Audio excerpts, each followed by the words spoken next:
Hello and welcome to Trustworthy AI, help de-risk adoption of AI. Today we're going to be talking about trustworthy AI in biotechnology. I'm talking to Kim Gold. Kimberly Gold is Chief Privacy Officer and Executive Director at Genentech. Genentech is a biotechnology company. In fact, it is the world's first biotechnology company. And they have pioneered biotechnology industry and revolutionized treatment for some really complex health problems. It is also dedicated to pursuing groundbreaking science to discover and develop medicines for people with serious and life-threatening diseases. So, as you can imagine, there's going to be a lot of role and critical role that AI can play and will be playing in shaping how and what can be done with biotechnology. And I'm really interested in having this conversation with Kimberly on what are some of the challenges that we need to be looking out for and solving for when it comes to AI in biotechnology. Welcome, Kimberly. How are you? Thank you. Thank you for having me. Kimberly, can you tell us a little bit about your background, please? Yeah, sure. I've been working in the data and privacy space in healthcare and life sciences for about 15 years. I'm a lawyer by practice, and I was practicing at a few different law firms, starting in the healthcare space, healthcare regulatory issues, and then moved into health information technology and health privacy, HIPAA, and then more broadly working on general privacy matters and data focused initiatives. And I joined Genentech in 2020 in the midst of pandemic lockdowns. Genentech was a client of mine at the law firm I was at, and they were looking for someone to come in and lead their privacy, legal, and compliance function. And it was something I'd always been looking for. And I love the work. I love being able to impact patients and help develop life-saving treatments. Yes, thank you. So I'm really interested in learning a little bit more about. I'd like to start off with what are some of the challenges around privacy, for example? What are some of the bigger challenges that come with the job? But let's start with privacy first. Yeah, and I mean, privacy and AI that we'll talk about are so closely aligned since they are inherently focused on how we can use data. And as we'll be talking about, how we can use data responsibly is really at the core of privacy as well as responsible AI. And when people ask me what keeps you up at night, I think more recently it's been more on the developing privacy and AI legislation. It is changing at lightning speed, both locally and at the US federal level, at the state level, and then there's like globally as well. And so, and it's not just legislation, it's also the enforcement actions. And it's developing and changing so quickly that, you go out on vacation for a couple of days and you miss a huge amount of news, right? So, like I came back from, I was on vacation with my family and I came back and there was a new federal privacy bill that was proposed and all these other developments just in the course of a few days. And so I'm responsible for implementing privacy compliance across my organization.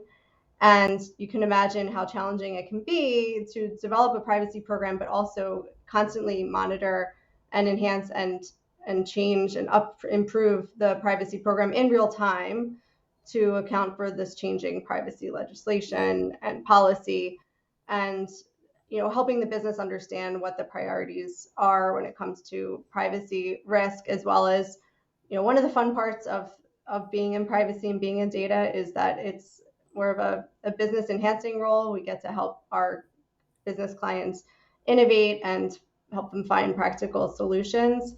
And so it's just underlying that is the fact that this is a rapidly changing area. So, and trying to keep up with all of that changing legislation, and in particular in life sciences and healthcare, we're dealing with the general privacy legislation that applies across the board. the comprehensive state privacy laws and how FTC is regulating, but also industry specific regulations that also can apply. So you're Mhm. looking at this patchwork at both the general level, the industry level, the local level. So it's a lot of intersecting pieces. And what it comes down to generally is trying to find the principles that are common to all of those as we're advising internally, because it's just there's too many diverging requirements. You kind of just find like what's in common, like transparency, things like that that we can use and apply across the board, despite all the changes that are happening. Yeah, I hear the dilemma and the challenge. Not This is not how it's supposed to be, right? Regulations are supposed to be a kind of a guardrail, but Mhm. not add to the confusion and the uncertainty, right? So the way I look at it, there is uncertainty that the technology, itself, imposes and brings with it. There is so much to keep track of. There's so much of a dynamic nature where it's not a conventional system that you create a guardrail, you put in the guardrails, and you put define a framework, and even that sometimes can be very challenging in a really large Mhm. company with a charter such as yours with biotechnology, and there's so much more that I want to kind of delve into. But regulations should be not changing. Regulations should not be a problem. But anyhow, um, so that I think there is some. Hopefully, there will be some stability as in the next few months. Let's see if there is guidance that you can get, or if EU AI Act, for example, can be your north star, or there are other countries that have come out with regulations. If you took the approach, let's say, of let's just follow the most stringent regulation, and that way, it couldn't be more worse than that. It couldn't be more requirements or more complex than that. If you had to do that, right, would that be of help? Would what are your thoughts on the some of the international AI regulations?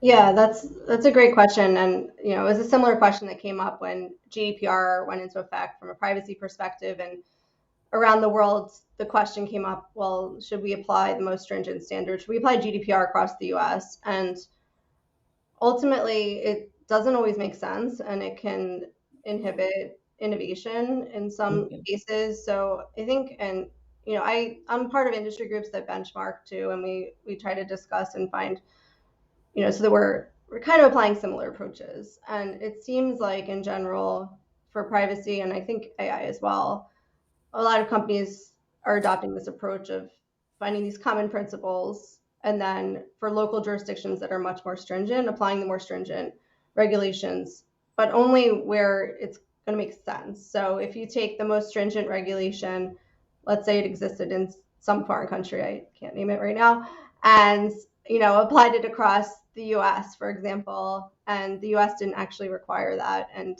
it could uh, essentially slow down research and innovation. And I don't think that would be tenable. So in general, this principles based approach seems to be winning out, I would say. And again, like privacy and AI, it's similar where there's transparency, there's what are the rights to this data. So it's similar to privacy where it's what are the rights to this data? Do we have the legal right under this specific law to use the data in this way? You have to ask the same question when you're using data for AI. So I think you can find those commonalities, and I think also privacy and AI regulation are both emerging with common risk-based approach. I would say where you're expected to evaluate risks, to minimize risks, do privacy impact assessment or risk assessments on the AI side. So it's like finding those common threads, and then of course where there's a more stringent requirement, try to follow that, of course, in that jurisdiction. But in general, like if you really step back, I think you can find some commonalities across all of these, and then apply the more stringent approach where it's required. Yeah, that makes sense. Now, is there a way to do that programmatically? Um, so that, so one of the things that we are seeing with AI governance that, I've been advising on is the dynamic nature of AI governance. It doesn't fall into the same kind of a paradigm as what we are using for governance models currently, right? It has to be a little bit closer to the point of origin. It has to be a little bit more at the point of development and before things are actually developed, because it is critical to look at the risks, for example, as you're developing, as Mhm. opposed to when it's already been out and deployed, and it can create some brand imaging, what have you, kind of issues for companies. Mhm. So, do you have any thoughts on how to make it more dynamic and more close to the point of origin, to the teams that are working on these various business functions Mhm. systemically?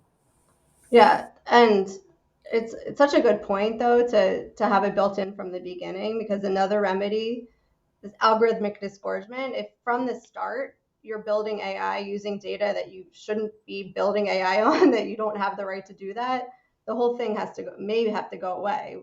That's one of the enforcement mechanisms that FTC has been imposing. I think it all comes down to data governance, and it applies both for privacy governance and AI governance. It's crucial to have the right governance over what data do you have and what are the rights to that data, and have it tagged appropriately to really be clear from the beginning as to what you may or may not be able to do with that information. I guess that leads to the question then. There will be various functions within the company that have either data governance or the traditional governance, which is, for process, for risk, etc., for ERM, etc. How does this come together? And in other words, what would be your role in as a privacy officer? Yeah, I think it is part of a broader cross-functional approach when we talk about data governance that applies more broadly than just privacy. It's important for other functions too, like for IP and protecting confidential information, as well as personal information and AI. So just like cybersecurity, I think it's something that requires working closely with other cross-functional teams that overlap with you. So privacy works closely with the data governance function, just like it works closely with the IP function, like it works closely with the cybersecurity function.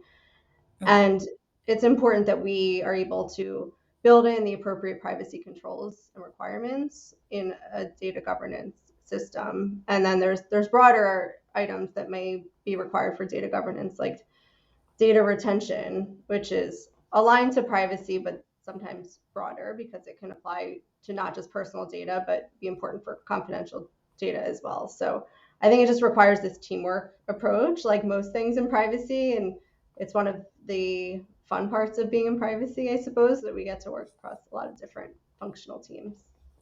Yeah, I know. As security and privacy, you do have that across the organization, across the enterprise,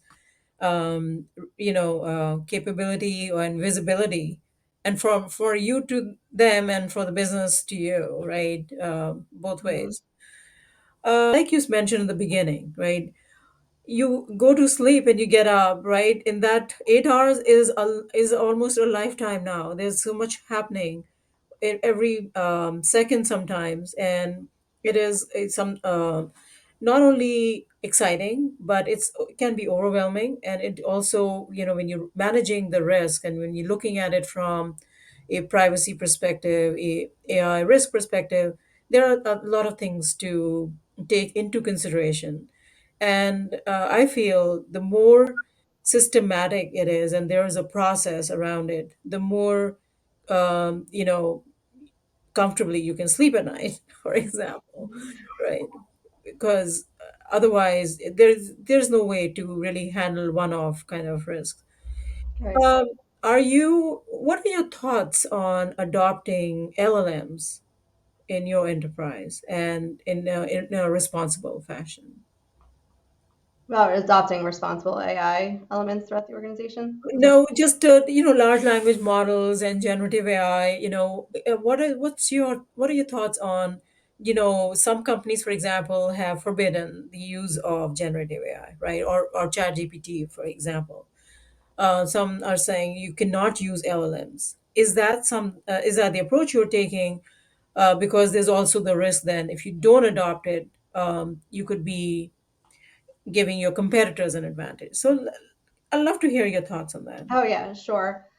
I have heard that some companies have banned the use of generative AI. I don't think that's a tenable approach, and we have to assume that everyone's going to be using Gen AI in some respect, whether on a personal level or for valid business purposes. I think to your point, it is about setting up the right controls and helping the business understand how they may use it versus the outright prohibition. And so setting out controls of, don't input personal information or confidential business information if you're going to be using it. Setting up a local instance is another way that companies have been dealing with this issue. In terms of building internal LLMs, also similar, having the right processes in place to ensure that any data that's being used to train a model is validly being applied for that purpose, that we have the rights to do so in the first place, and setting out other controls as necessary, like internal access controls, sending out guidelines about what may be done with the outputs of that information. Is it for internal use or is it for external use? So I think setting out those expectations, creating a policy, yes, but also actually applying that policy and working closely with the business to ensure that those guidelines are being met. I think it can be done in a responsible way and be used for innovation, and it can be used to enhance research and to help develop life-saving treatments and medicines and things like that. It just needs to be done responsibly, and so I think it requires close alignment with the legal team's privacy, security, and ensuring that it's being used responsibly internally. I think it means that it can be used. I don't agree with the prohibition on using Gen AI as an approach, but really helping to enable the business to use it for good and in a responsible way. Thank you. I think, yeah, I agree. That's the pragmatic approach, right? Because I am seeing those who are either banning it or those who are just adopting it because they don't want to miss out on the value it can provide Mm-hmm. without putting in controls. And then there's the pragmatic approach that you mentioned, right? Let's take a look at what we can do, how we can de-risk it for our implementation. Yeah, and I So think in from the addition, outset too, there should be a valid business case, a justification for deploying it in the first place. It's not just let's play around with it, by we have a valid business case and here's what we want to do and how we want to use it, and aligning with the right privacy or compliance or legal folks as necessary to deploy that appropriately.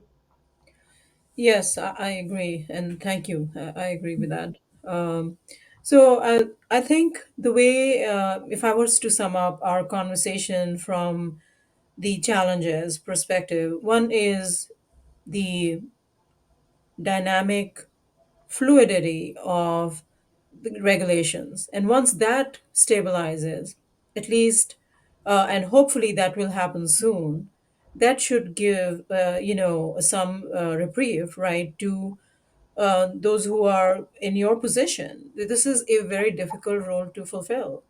The other coming from the technology itself, right? It is so different from what everything we have experienced before, and it's changing so fast. We don't want it to be overwhelming, and we want it to lead to the intended Mm-hmm. outcomes, right? And looking at the end. And the third thing is, how that can be done. And I like the way you have described it, with your leadership. I really appreciate what the insights you provided on taking that approach to not only what your team's expertise is, how it plays and collaborates with those around, the organization to achieve what will make the most sense for the business.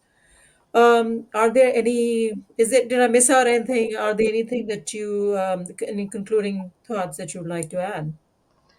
Yeah, I think yes, it's challenging because it is dynamic. We're hoping for some stability. There's been some proposed federal legislation. We'll see where that goes. I think it's also an exciting time. It's exciting to be part of this developing technology and help see it through from the outset. So I view it not only as, yes, there's challenges, but it's also really fun, really exciting, and I'm glad to be part of, along for the ride here. Yeah, that's amazing because you know in achieving that trustworthiness, there are, and as we're seeing regulations shape up around that, there's security and privacy, but there's also things that are very, very unique to AI, such as transparency and explainability, um, audit, regulations, accountability, and bias, right? I think there really is no way that we can have that siloed approach, most importantly, to address not only what we are used to addressing as a risk, but those that are new to AI, to get that value and to get to a place where we can harness the energy and the true potential of AI. So thank you so much. I really appreciate the conversation and looking forward to getting more insights from you. Yeah, thank you. Thank you.